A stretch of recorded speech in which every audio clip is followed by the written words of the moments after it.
Hello and welcome to the Engerati studio at Itron Utility Week. I'm joined now by Jim Dempsey, who's the Executive Business Development Manager at Panasonic. Jim, welcome. Thanks. Welcome to this big stage. It's a first for us, but and one of the things I want to say, anybody listening to this, if you've got any questions, see my colleague over there and she can bring them up to me as well. But Jim, we were preparing for this interview off air. And you're from the sort of mobility division of Panasonic. And before we dive into the guts of things, what you guys are showing here, I wanted you to give us an idea of what the megatrends are in mobility, because a lot has changed since we called it maybe field service, right? We've given it a bit of a new name, a lot of things have happened, but so in your words, can you tell us what you guys are seeing at Panasonic? Sure, absolutely. And there has been a lot of change in the industry. And really, if you look at this industry, I also cover many other industries. So, the trends seem to be in twofold. One is the demographic of the user base. So, regardless of industry, what we're finding is the Gen X and the millennials are starting to become more and more a part of the current workforce, while the baby boomers are starting to move out. So, certainly with that, we're seeing a dynamic with the technology into things. So, the newer millennials, as opposed to the baby boomers, are much more comfortable with technology, much more versed in touchscreen type applications. So what we're seeing now is a shift, right, to the users having higher expectations of the IT department. So what that, to paraphrase, what that is doing is it's challenging the usability, because those workers are looking for something that's as easy to use as their iPhone or whatever it is. So there's a lot more challenge. We're going away from those green screens where you have to type in a bit of code to run things. And how big is that challenge, or is it just one of those things that we can do that now and it's expected? That's when we talk to a lot of our customers, particularly in this industry, it's seemingly an easy thing. We'll just update, give you iPhones or consumer grade devices, and we'll just upgrade our application. But there's a lot more to that when you talk about an enterprise environment versus a consumer environment. So certainly for companies like Itron, they are updating their applications right now to be able to support these newer technologies. But on the customer side, there's a lot of user training, there's security implications, there's a lot more that goes into implementing that kind of technology. So both on the user side, the IT department, as I mentioned, used to bring the technology to the employees. Now the employees are pushing the IT department to deploy, touchscreen devices, tablets, handhelds, non-keyboard based devices. So it's really twofold. And we'll come on to that a little bit later, because again, in this context, we're also dealing with critical infrastructure, right? Sure. So that brings another dynamic into it. But what are some of the other megatrends that you're seeing from the mobility side as well? Yeah, I mean, really from the form factor perspective, the old paradigm was kind of a one-size-fits-all. You'd get a laptop and you just give it to all your workers, regardless really of what they were doing. What we're seeing now is, certainly with what we do in the market space, is it's a purpose-built device. So where a person in the past may have needed a handheld but was using a laptop, now that person can have a laptop, the other person who needs a tablet can have that tablet, and then the people who still need the laptops can have those. So we're seeing organizations now, instead of making a one-size-fits-all decision, they're making purpose-built decisions for each of the use cases for their workers. And what does that enable an organization to do as well? Because if I think about it as well, so you say, all right, okay, for this execution we need a form factor like this. Can you just bring it to life a little bit, based on your Sure. experience? I mean, okay, you might not be able to mention any customers, but you can say that, hey, we were asked to build this and it solved this problem. Yeah, so I think one of the immediate benefits to having technology like this is it allows the users to have that, where the point of activity is, the point of service, to have access to all the critical information that they need at that time to do their job effectively. So in service organizations, you talk about time to first fix, fixing on the first call. Certainly in a utility type environment, you may be dealing with some sort of an environmental hurricane, tornado, where you have literally power is down, water's out. So the critical need to have that person to get to the site as efficiently as they can, to have all the tools necessary to accomplish their mission or job at that point, is critical.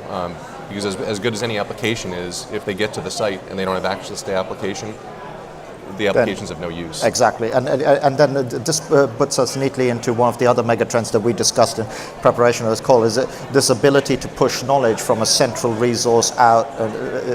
Can you talk a little bit more about that as well? Because it's getting a whole lot easier to have on the devices cameras, videos, and so the amount of information that you can capture, I mean, it's stating the obvious, is very rich, but also the communication that you can get back to the expert is also equally rich. And what's that doing? Yeah, absolutely. That's actually an interesting trend that we're seeing. So, obviously with the mobile device being on site, that user can now access information. But the very interesting thing we're seeing right now is the remote expert that you mentioned, where a service tech may go out to make a repair, and that tech may not be familiar with this piece of equipment that they're standing in front of.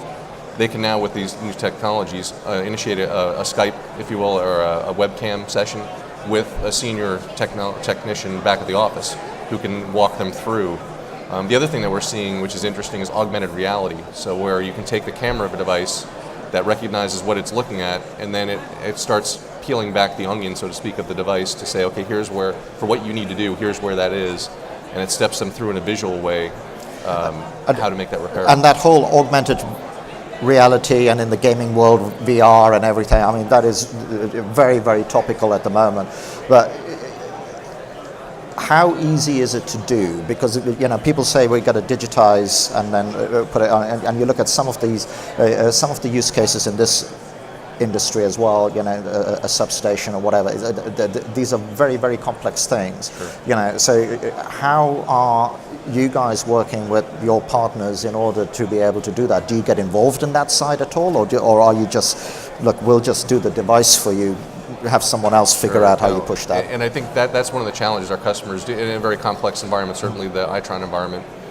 There's a lot of complex equipment out there. So the first step is more on the customer side and the Itron side, being able to electronically take those manuals, right, and schematics and put them in a format that's usable, right, on a device. So that typically will fall more to the customer, the Itron side, but we have a staff of engineers and software folks that we have to work in combination with them to make sure that the way in which those forms are being brought into the electronic world can be rendered appropriately on our devices. So once they've got a lot of that digitization done, then our engineers will help to make sure that the cameras are working properly, that the screens are rendering schematics properly. So it's kind of a handshake there that we have. And on that side as well, are you seeing that one of the other things, and you talked about it a little bit, that we're getting more millennials into the business. Not sure about that word, but anyway, you know what I mean. And but on the flip side, you've also got an aging workforce, and in this industry, components are in for 30, 40-year life cycles. Are you also seeing people sort of digitizing that knowledge so that when people can come out, we aren't at risk of losing all of those skills? They're being captured by the utilities. Yeah, and that's one of the advantages, I think, of the newer technology, in that all the activity being captured at the job site, at the point of activity, is being fed back to the system. So a lot of that knowledge base that, say, the older generation of workers has accumulated is now able to be shared, because it can be captured and fed back to the system and reused, by other workers within the organization. And that then brings us into where we are today. So we've kind of described some of those big trends and what we're seeing today. And we touched on the form factors, but also it's one of those things where, again, we're dealing with critical infrastructure here at the end of the day. And the more we digitize, the more vulnerabilities are brought in. And one of the things that we talked about off air, and I'm not going to say for you, I'll let you say it, which is a particular key piece for Panasonic. We got to make sure that those endpoints are secure as well. Can you tell us a little bit about how Panasonic is approaching that? Sure, absolutely, and that's I guess the IoT, IoE, Internet of Everything. Yeah, exactly. A lot of different names to it, but it's certainly as you expose your network to capture that critical data, it becomes a smart edge device. That's good because I can send data down, but it's also an entry point into the network. So one of the things that we do, because we focus on enterprise class technology, is we make sure that our devices are built so that they're designed from the ground up as a layered security approach, from hardware to software to the network, so that organizations that are deploying these devices can be sure that, number one, they're not being accessed by the wrong people or adding a hole to the network that can then get compromised.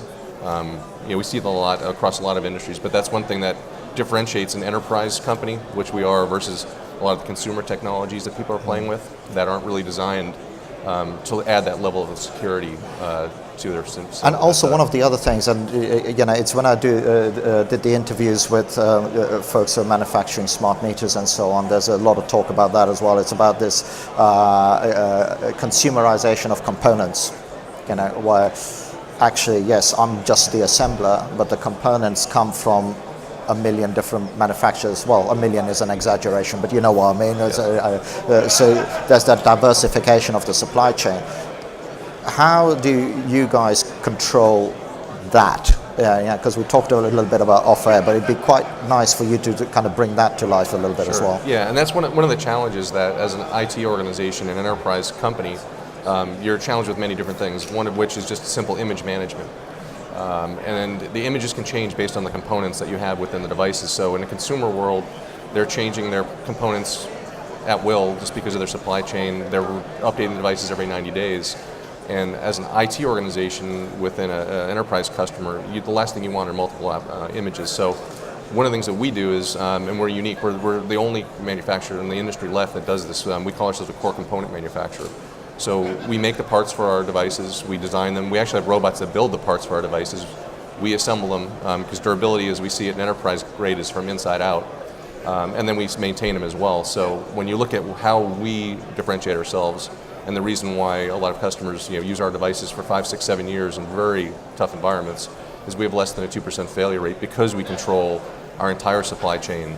And we keep things stable for our enterprise customers, which is something that they want, and they struggle with them when they try and implement consumer technology. And all the components are manufactured by you, so you've got that visibility. So on that side of things, and let me ask you a bigger question now, because you're saying that, okay, we're the only people who do that, but you're not the only people who manufacture the tablets, so it's a competitive market space, and people are always looking at costs and price. So how do you think we need to actually put this type of security more center stage? Cybersecurity is one of those things, it's a bit like insurance. No one wants to talk about it until they need it, right? So how does this actually start becoming the DNA of the fabric as we start getting more edge devices, more things talking on the internet? As much as I loathe that expression, but you know what I mean. Well, I think from and we've talked, and Gartner Group started back in the 90s. You look about total cost of ownership. So when we look at just the sheer procurement of technologies, the procurement piece of any technology is really the smallest piece. What it actually costs, it's all the other things on top, all the services, all the security, all the management of those technologies that really accumulate 80% or more of the total cost of ownership of the device. So when we look at how our devices are going to be deployed, we're building them so that, number one, they're going to last for a long period of time. They're going to be compatible with the customer software environment, their security environment. And they're also going to be able to bridge not only the older technology, but newer technologies. So really when we talk to customers about what we're doing and how to look at some of these technologies, they're making decisions not just for today, but they're making their decision to implement a system that will be there for 3, 5, 10 years. So when we talk to customers, we try and make sure that we're recommending an approach that, hey, you need to have an enterprise class solution, no matter what the technology is that you're deploying. And so you just said, we're looking at things 3, 5, 10 years. We've been writing about the fact that actually, this industry is changing. The pace of change is getting faster. When I first started reporting on this industry 4 years ago, people said, oh, well, if Edison arrived, they'd recognize the grid. And, a lot of commentators are saying, well, that will not be true very soon. How, and this leads us on to some of the future tech that's coming down. Sure. How do you actually make it so that these mobility devices are fit for purpose 10 years down the road? It must be very hard to look 10 years ahead, right? It is. And it becomes more rapid as we move forward too. But if you look at the evolution of our company, we started with laptops. 4 years ago, we went into the tablet space. Now we're in the handheld space. So we continue to adapt as the market is adapting and changing, and technologies are becoming more prevalent. But the next phase of what we're looking at is a lot of what we call the wearable technologies. So certainly offering the different form factors we offer today allows us to go to the purpose-built use case scenario. But Now we're looking at how does augmented reality, as we mentioned, how does the visual, the voice, how does that play right out there in these market spaces? And one of the things we try not to do is we don't try and take a technology and look for a problem. We try and solve a problem with technology. So these are use cases that we're working through with Itron as well as their customer base to say. So how's that wearable technology coming into it as well? Because in the mainstream press, it's all about kids with watches and T-shirts that talk to you and all, that sort of stuff. But let's bring it down to this world. What are some of the things you're experimenting with? Because you must be looking at this stuff. Sure. Yeah. One of the concepts that we're looking at right now is a mobile computer that's the size, about the deck of cards that you'll have wear on your belt or just carry with you, and all the peripheral devices that you may drive to that, your keyboard, your monitor, mouse. When you get into your vehicle, your GPS, a screen in the vehicle. Even on site with your VR glasses or any kind of voice activation, that'll all be driven off of this one little black box, right? That will be able to do all of that. But the so that has the smarts that then allows you to abstract the form factors, and the smarts are all. So it'll have a lot of connectivity options to it, so whether it's Bluetooth, NFC, Wi-Fi, 4G radios. But the other point to that piece is that it's going to be a secure PC. It's not going to be a lot of these consumer technologies which you mentioned are not secured. So this will have to be, number one, again, everything we do enterprise, it's going to have to be a device that can meld into a customer's environment, because this is a device that will be used not only in utilities, but with public safety, police, fire, military, government, healthcare, and even retail for PCI compliance. So as we look across all those industries, whatever we do from a wearable perspective has to be enterprise grade from a security perspective.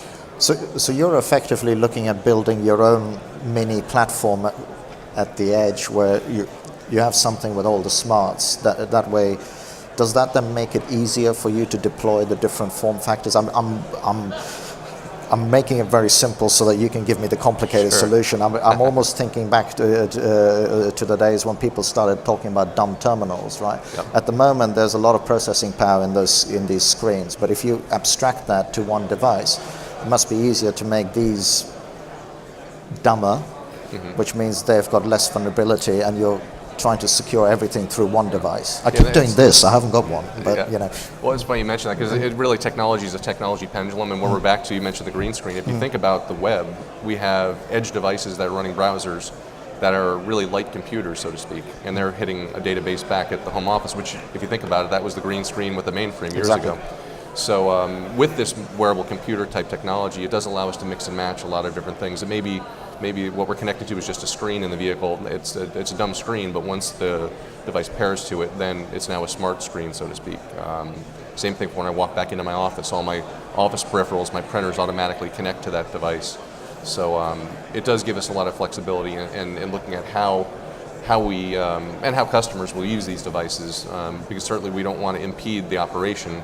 We want it to enhance the operation and make that worker more efficient when they get to the site. And so we're kind of coming to the end of our time here.